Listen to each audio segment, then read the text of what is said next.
Dahil sa walang sawang suporta po ninyo mga kapuso, nananatiling #1 network ang GMA Network. Taos-puso po kami nagpapasalamat sa inyong pagsubaybay at pagtitiwala. Malaking milestone para sa GMA Network ang taong 2025 dahil ipinagdiwang din ang ika-75 taong anibersaryo ng Kapuso Network.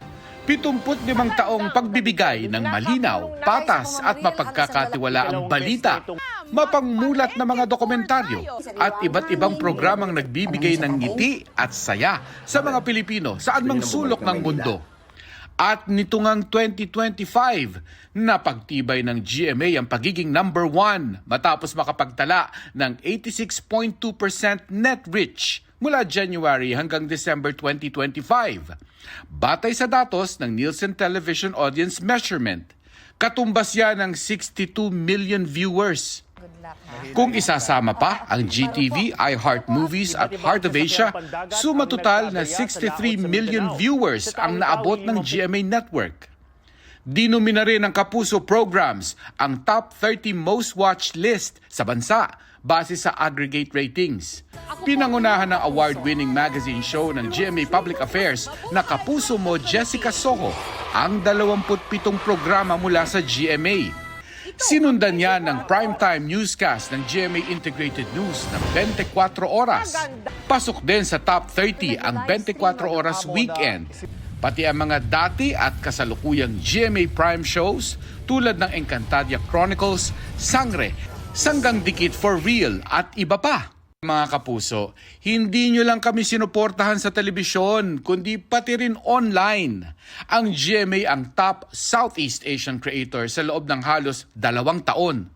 Sa entertainment and media category, base sa datos ng Tubular Labs noong 2025. Suma total, 74.4 billion video views ang nakuha ng GMA across all platforms as of December 31, 2025. Marami rin na nakaantabay sa mga pinakasariwang balita. Bukod sa pinakakomprehensibong midterm elections coverage, nanguna rin ang GMA Integrated News pagdating sa video viewership and engagement. Ayon sa Tubular Labs and Hootsuite Analytics, umabot sa 18.5 billion ang kabuoang video views sa Facebook, TikTok at YouTube. Ang Encantadia Chronicles, Sangre, itinanghal pang most watched na GMA Network content sa YouTube, Facebook at TikTok na may mahigit 5 billion views simula nang umere ito noong June 2025. Pati sa radyo, nangunguna ang GMA, nakapagtala ng kabuang 44.5% audience share ang Super Radio DZBB batay sa AGB Nielsen data sa buong 2025. 47.6% audience share naman ang naitala ng Barangay LS 97.1 Forever.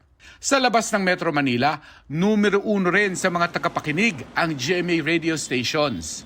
Ilan lang yan sa mga nakamit na tagumpay ng GMA Network noong 2025 dahil sa inyo mga kapuso. Kaya ngayong 2026, layunin ng GMA Network na maghatid ng bago at malikhaing contents na patuloy na magbibigay kaalaman, inspirasyon at aliw sa mga manonood sa mga Pilipino. Mark Salazar, nagbabalita para sa GMA Integrated News.